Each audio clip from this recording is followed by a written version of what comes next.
Perfect. Okay, so let's get started. So for those of you who don't know me, my name is Dr. David Wank, and I'm a practicing general dentist in New York City, and I'm the president of Short Hills Design, which is an internet marketing firm for dentists and physicians. My contact information is here, obviously. You can get in touch with me anytime you'd like. There's my email, there's the website, or just give me a call. And coming up, we have in August is going to be SSL, and whether or not your dental or your medical website needs SSL, secure socket layer. That's the little kind of padlock you see when you go to a banking website. And the other one, which is exciting to do, is September 13th. We're going to be doing about the Americans with Disabilities Act. There's been a lot of good information and bad information going on, and so I thought it was time to do a webinar so we can go over what the current state of the ADA is, the Americans with Disabilities Act, and what we have to know as dentists and as physicians to take care of that, or at least to try and be compliant. So, the presentation. Usually these are 45 minutes. We might actually get to do it at around a half hour, but we'll see. It depends on how many questions that we have. So first, we're going to do some ground rules as always. Then we're going to talk about the web design workbook for dentists and where this fits in the workflow. We're going to do an introduction to NAP, which is going to be the bulk of this presentation.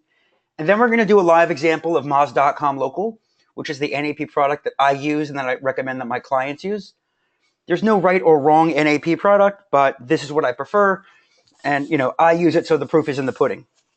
And then we'll do a wrap up and we'll take care of any questions that you might have. So, introduction. Technical level, as always, is basic. If you can use GoToWebinar, then you're good enough and you've done what you have to do to watch this. Questions, just ask. You can use the raise your hand button, ask a question. I'll usually say, hey, we have a question. If it's not relevant, we'll table it till later. If it is, I'll try and answer it. But I do want to get you guys out on time, as always. So stop me anytime with that raising the hand thing. If you'd like a copy of the slides, feel free to email me. I don't want to flood your inboxes with slides. So if you don't want them, it's totally fine. Just let me know if you do want them. So let's briefly talk about the book. So the book is a book I wrote. It's a non-technical guide for dentists and dental team members. It's not a do-it-yourself on how to build your own website. And really what it is what you have to know before you invest in a website or in a search engine optimization campaign. The book is available as a subscription, but what we're doing in the next 6 months or so, the roadmap is we're going to turn it into a free product where, you get a chapter a month or a chapter a week for 10 weeks, whatever it is, and you have the book that way. So, or, an option to get a printed copy. But I digress. So let's talk about the web design workflow. So again, this is, as I say, this is like denture. And I say, I understand denture now, after being out for 12 years. I didn't understand where all the parts fit in the workflow. Why was I border molding? And how does border molding have any effect on how this denture is going to end up in the end? And so that's why we have here that any of you who have been to Webinar Wednesday have seen a million times the web design workflow, and I'm glad you've seen it a million times. So here we're in the building phase in phase 1. Phase 2 is driving traffic to your website by any means possible. Phase 3 is, now that I have some traffic, what can I do to get more patients with that traffic, right? Because we can't get patients if we don't have traffic. And then maintenance. So here in phase 1 is when you set up your website. And that's where the NAP configuration comes into play. And we'll talk more about when you do NAP in a few minutes. Here's one of my favorite Far Sides, George Washington crossing the street, for the history buffs out there. Okay, so we'll do it like we did when I was in high school and I wrote for the newspaper. We'll do 4 whys and a how. The what, the why, the when, and the where, and how. So first of all, we're going to talk about then what is NAP, the name, address, phone number. Why is it critical? When should you work on NAP? Where should you do it? Like, what do you do with it? And how do you implement it? Those are really the most important things to know. So, what is NAP? NAP is the common term that we use for name, address, phone number. And it refers to your business's demographic information across the web. And so NAP isn't just phone number, but it's like when we say we're going to do endo, yeah, that means we're going to numb the patient, we're going to find the canals, we're going to, we're going to clean the canals, we're going to fill that. So we just say endo. So same thing here. It means name, address, phone number, suite number, your hours, all those things. That goes into NAP. And so that's what we mean by NAP. So what is it? It's critical for finding your practice online. And so it ties in with number one, your Google My Business listings, which is why probably every webinar I give, even if it's about AdWords, I'm going to tell you to verify your Google My Business listing. If you call me and say, hey, David, I'd like to talk to you about a root canal, I'm going to tell you, did you verify your Google My Business listing? It is that important. And for web directories. And in a minute, we're going to see how that all ties in. First, I want to go over Google Maps and Google My Business and how it all relates. So Google Maps is Google's map product for consumers. Now, obviously, we know in the past, we used AAA and they would draw you a thing with the highlighter and it was great. Or what they would do is you actually get a physical map. I don't think my kids have ever seen a physical map. Wouldn't know what to do with it, which is kind of scary. But it's a map. And Google said, you know what, everybody? We're going to put all these retail locations that we know about on the web, and then we're going to entice you to verify your listings. So this way, if you are, Dr. Wank's dental office, I work in Manhattan, but I'll make up a hypothetical one. If you're Dr. Wank's dental office in Maplewood, New Jersey, Google's going to say, look, we have a listing for you, and why don't you go ahead and claim this listing? Because if you claim the listing and give us accurate information that we can, we'll verify, then we'll make it easier for people to find you. And that's the concept. Google Maps is for consumers. And then, of course, on the other end, and here's, what you can see on the side is for consumers. And Google My Business is for businesses. And so Google My Business is what you use to manage your Google Maps listing. So how do I go about saying, how do I edit or change my phone number or my address, whatever it is? I use Google My Business. So for consumers, this is from a slide from a couple of years ago. This address is different. We're going to talk about that. But in order for me to be here and actually verify this information, what if I change the phone number or whatever? It's there for consumers. And I control that through Google My Business. Now, it used to be Google Plus, but that's history. Thankfully, it's Google My Business now. Now, one of the advantages is that you get to see here this knowledge graph on the side. Again, this is coming up because I search for the company name. But if you search for something like Alexander Hamilton or Benjamin Franklin, you're going to come up usually with a little thing here that says Benjamin Franklin did X, Y, and Z. People often search for as well like that. So, and if you have reviews, it will show them. So that's why Google My Business is critical. And we're going to find out why it's even more critical in a moment. So we said claim and complete your Google My Business listing. I cannot stress this enough, as always. 90% isn't complete. 95% isn't complete. And the reason is because, as you know, with all of this marketing, and if you have spoken to me, in fact, most of you have, it's all about the competition. Whatever we're doing, whether it's a website or search engine work or conversion optimization or content or AdWords, whatever it is, it's all about competition. And if you're in the middle of Miles City, Montana, where there's no other dentist around you, it doesn't really matter as much. However, if you are in a city or a place where there's 3, 4, 5, 6 competitors, that's when it matters. And so, again, we'll talk about this soon. I don't know what your competitors, I always say, I don't know what your competitors are going to do, so I'm going to be ready no matter what. And that's where I want you all to be. So why does NAP matter? So it matters because this information, the NAP number, it has to be consistent across the web. Why? Reason one is because it makes it harder for people to find you. If you have the wrong number, the old practice address. I've worked with a ton of dentists who, were associates at, the dental office, LLC, and they were an associate at the dental office in one part of town, in North Town. And then they open up their own practice and now they are, solo practitioner's office, LLP or LLC in Southtown. And the problem is, what do you do now is when, for example, Dr. David Wank has a listing as an associate at such and such dental, and now I want to go open up my own office, Dr. Wank's dental office, and so now we've got 2 listings. So if someone does a search for me, Dr. Wank, first of all, I don't want to lose patients. If they're calling the old office where I was an associate, they are certainly not going to find me anymore. Now, obviously, we hypothetically left on great terms, so of course they're going to say, oh yes, Dr. Wank left and he has his own practice now. Here's the new information. But when someone does a search, I want to make sure they find my new office. And so obviously in that case, I would probably close that old listing or talk to Google about that. and then open up a new one for my new practice, because I don't want people getting my wrong number, my old address, because that can get very messy.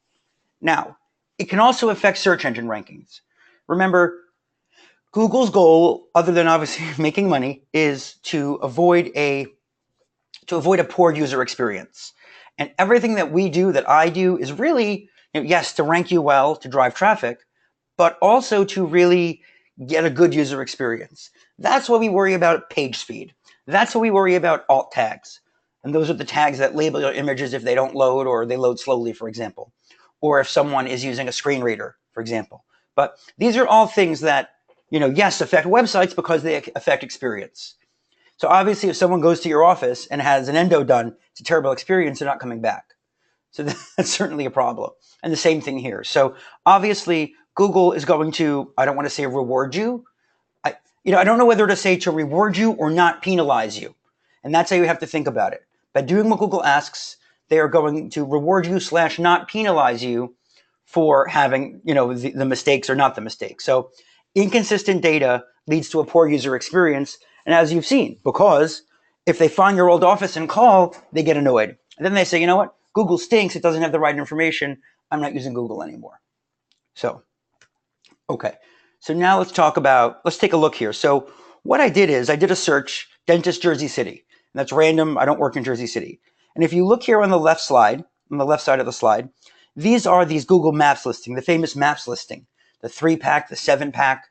Sometimes we see them in 7-pack. And the question is, how do we rank for these map listings? And the answer is, we really don't know. On the right side here, you see organic listings, regular searches. Jersey City Dental, Dentist Jersey City, matches the keyword, Dentist Jersey City. These are organic listings. And for any of you, again, who have spoken to me or been to another webinar, we kind of know how that works, how to rank you for those keywords. What Google has been kind of mum about is, how do we rank for these? And the answer, we think, has to do with NAP. So there's no way that you are going to be able to rank or it's going to be harder, because look, there are exceptions to every rule. I'm sure every one of you can do a search in your area and find a dentist who has a website, or a physician with a website that has stock content, is a whole mess and ranks well or has a maps listing. So you can't explain all of it. But again, I want you to do what you're supposed to be doing to maximize the chance of success. And so here, look, this is interesting. These people here on the left have 49, 4.8 average, 49 reviews, 4.8 star average. These have 22 and a 4.2. Now, why are they ranking ahead? Maybe these guys are closer specifically to the dead center of Jersey City. Aspen Dental, 44 5-star reviews. So I would almost think, Arad Dental, to put Arad Dental first, maybe, Charming Smile second.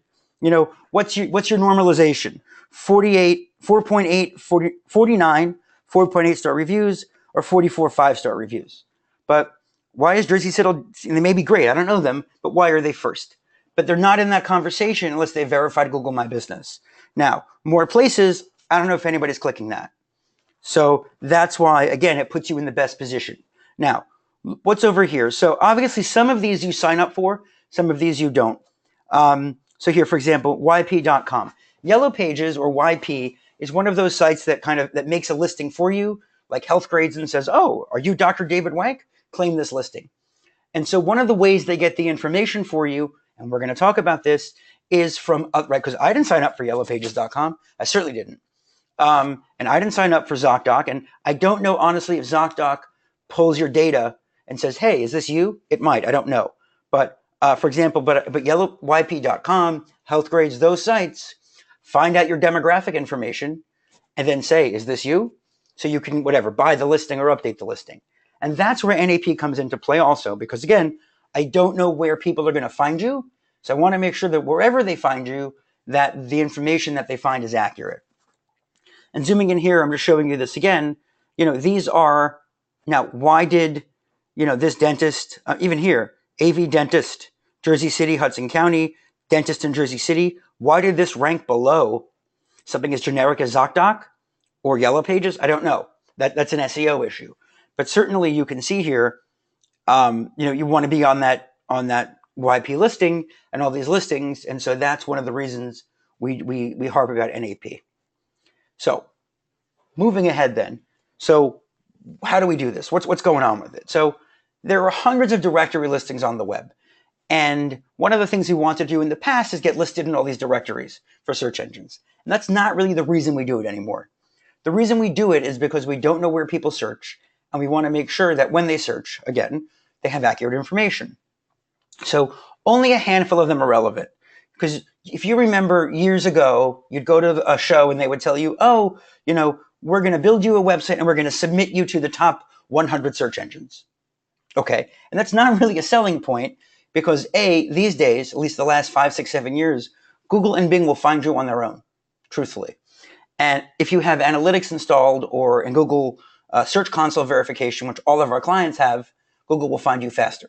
Now, it might be an hour faster, but the point is that, it's not a selling point to say, well, we're going to get you known when we do your filling. That's included.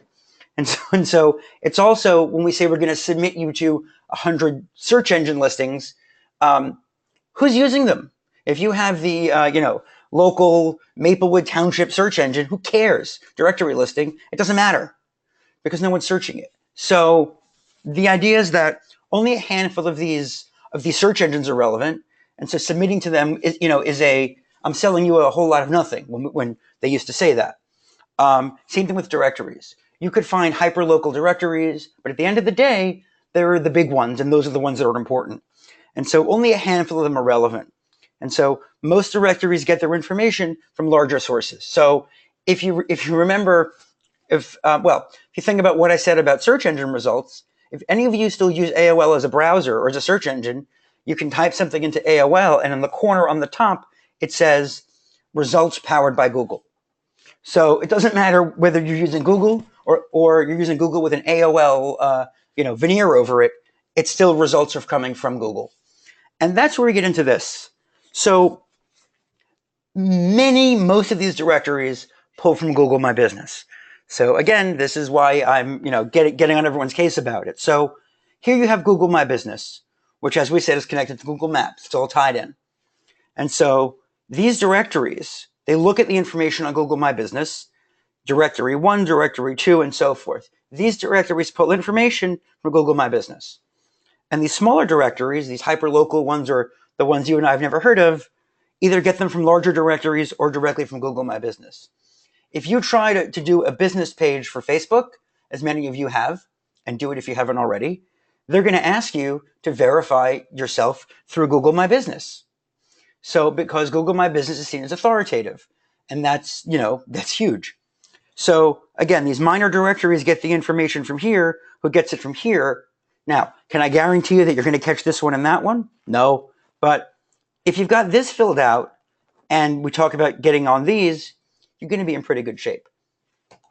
So let's talk briefly about ranking factors and how this comes into play. So as many of you know, there's about more than 300 ranking factors that go into where your website's going to rank for a certain search term. So Dentist Maplewood, New Jersey, I don't know where we're going to, let's just say that's a good keyword. There's a lot of things that go into how someone's going to rank for that keyword. But let's take a look here. These are just some of the things that go into search engine ranking. Your link profile, who links to you? How's the site built? What keywords did you use? Where did you put the keywords? How long is the content? Review number. Do these reviews matter? Do the reviews that you have on Google matter on your ranking? I don't know. Maybe, maybe not. We just saw a kind of mixed example. Title tags, those matter. SSL, we'll talk about that next month. And NAP, accurate NAP. Does that have an effect? And so while we know in general what the ranking factors are, or many of them, we don't know what the relative weight is, and we don't know if they're going to change. So we certainly know that being mobile ready is huge. It always has been. But 5, 6, 7 years ago, before they had the push for mobile, that might not have been as important. So here, review quality. I made that really small because I think in the bigger picture, that's not as big an issue as, let's say, keyword placement. Your content relevance, in my opinion, and this is a diagram I made. This is not accurate by any stretch. I put these randomly, but so is the fact that you have the right keywords more important than having SSL? I think so, because without the keywords, you can't be there. Without the perio, you can't restore the tooth. So we always joke, make sure you do the endo before you do the perio, because if the endo fails, what are you doing perio surgery for? And so here, accurate NAP. I don't know where in this ranking this is going to be. I don't know if it's a tiebreaker. I don't know if you and another dentist or two other dentists or three have the exact same, all things are equal, and one of you has an accurate NAP and the other one doesn't. Will that make a difference? I don't know. And the truth is, I don't want to spend a second thinking about it. I just want to do it, because that way I know that at least it's done, and it puts your best foot forward. So when do we configure NAP? Well, as soon as you have a domain name and a physical address and a phone number, configure NAP. If you haven't done it already, do it now. Now, anytime you move offices or you change suites, phone numbers, etc., do it. Like I said, I've got a client of mine here in New Jersey. We were having some Google Maps issues because on the GPS, because she's on a weird part of the street, and she's moving in 3 months. I said, you know what? Don't even bother fixing it now. Go ahead, and when you move, then we'll go ahead. When that's your official address, and you have a phone number, then we'll go ahead and we'll make that switch for you. So anytime you do that, you certainly want to update your NAP information. And obviously, this does not apply for dynamic phone tracking. That is when you're using AdWords and we have different phone numbers on the website tied into the ads. Clearly, Google is well aware that many people use phone number tracking and vary phone numbers to track AdWords ads and conversion rate. So obviously that doesn't count and you're not going to be penalized for that. So where to configure NAP? So you could do it by hand or use a paid service. So let's say we did it by hand. You fill in your Google My Business information, and then you go to, let's say, yp.com, and you create an account there, and you set up all your information and press save and wait for them to verify. Terrific. Now you go to Foursquare or whatever it happens to be, and you do the same thing. And then the next one, and you do the same thing. And the next one, you do the same thing. It's a pain in the neck. And if you wanted to, then you can go into the minor directories and log in. And look, this one might have, oh no, this minor directory has my old address and when I was an associate. I got to go in there and fix that. And now what I got to do too is, now that I moved offices or I opened my own practice or changed suites or my phone number, I've got to look in all of these directories again and update all that information again. It can be done, but it's a pain in the neck. So services came out that said, you know what? What if we have a service that helps you do it? Now, there are services such as Moz, which is the one I use, and I have all my clients use, and I have all my clients create their own accounts. The other service that people use is Yext, and I have, I'll say, just my opinion, I've never used Yext before, but it's my understanding from speaking to them, and if there's someone from Yext listening or who watches this, we'd be happy to, interview you or do a public discussion anytime you'd like, that Yext has a lot of other things that they sell, and they're expensive. Moz, I think, is $100 a year, and we're going to look at it momentarily. But Yext works on reviews and things like that, and most of us have Solution Reach or whatever we use for managing Google reviews. So, and when I spoke to the Yext representatives, they wanted to charge a monthly thing for maintaining your listing, and they really could not give me a good answer why you'd have to do that. And they said, well, what if, Dr. Wenk, someone hijacked your Google listing and changed the name? Well, you can't change my Google listing. Remember, if you ever want to verify your Google My Business listing or your Google Maps, they send you a little card or they have to verify you. So it's very, very difficult for someone to steal a listing out from under you. I just don't think it's worth paying hundreds of dollars a month to make sure that's done and that it's checked. I don't think that's valuable. So what Moz does is Moz populates basically these top level directories that Moz has chosen. Moz is a very well-respected company. They're installed in the SEO market, and they've been doing local for years. And what they basically do is they say to you, listen, well, in the old days, you type in your information, you do a search, and it shows you pick the listing that matches yours the best, you update it, and then Moz basically calls up all these directories for you, not really, and says, hey, here's the information. And that way, any of these minor directories that pull from it, pull from the updated information. What Moz has done that's even better now is that you basically can connect it right to your Google My Business.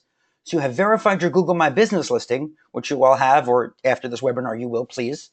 Once you verified your Google My Business listing and filled out your profile 100%, but once you verified the listing, you can then go into Moz and actually push a button. We'll show you that will connect your Google to Google My Business, and Moz will pull the direct verified information right there, which is terrific.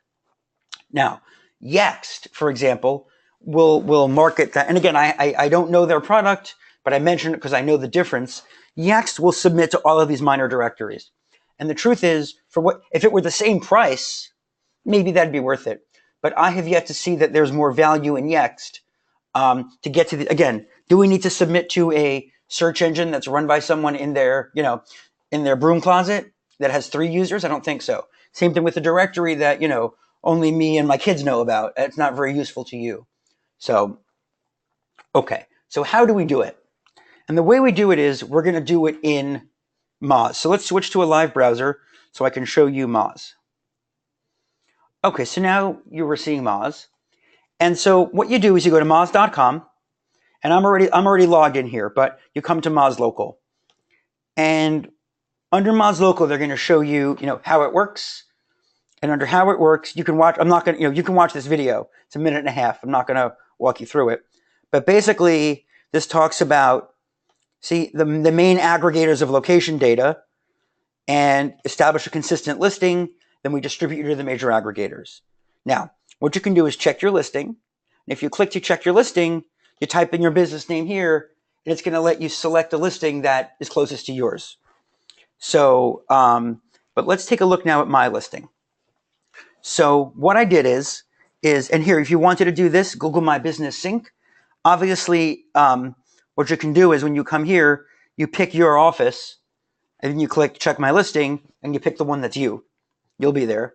And then even if whether you have a Google My Business listing or not, it should find you. And then you come here to track your business listing, and here's what it is. Now, obviously, I've tried to get the score higher. I'm not sure. I'm not, making myself crazy over getting 100 and 100 for the company. I mean, I check it periodically. So, but when I moved locations, I had to do all this updating, and I was very happy to have Moz there. And by the way, I get no money from Moz. They don't have a referral program. I don't, and all my clients sign up for their own accounts directly. So I have no, I have nothing in this game. So, but under my published listings, I have one. Here's my listing, and you can look at the distribution. Now, what is the average accuracy and the reach? I'm not sure, but here we go. So you can see here, super pages, city search. These are the ones that Moz has decided are the most important. And it looks here that Axicom does not have my correct address information. I should probably fix that. I never signed up for Foursquare. Maybe I should. And so really that's the issue. So it looks like I need to put categories in for these. And so this is what's missing. And so I can certainly take some time and do that. Under performance, these are, I don't really need performance, to be honest. Visibility and reputation, those don't matter to me. And again, most of you are using reputation management software anyway. But under the listing, that's there. And again, you can certainly go in here and see, what exactly is going on. Name, address, phone, website, and categories. And so over here now, what you can do is if you wanted to go to Google My Business Sync, then you would click that, and obviously it would pull all of your information in from Google My Business and sync it, and then you go from there. And look, what it will do is it will send you a weekly or a bi-weekly email that says, hey, here's your listing reports. If you wanted to take a peek once a month, you certainly can. But that's pretty much what you have to know about NAP. So let me open up the presentation here. And that, we actually were able to do this in a half hour. This was a quickie. And that was it. So does anybody have any questions? We finished in exactly a half hour. And so if there are no questions, then you were all free to go. And I thank you very much for attending. I'll be sending you a recording probably the next 3 or 4 days. And feel free to sign up for these. And have a wonderful evening. And thank you again for coming.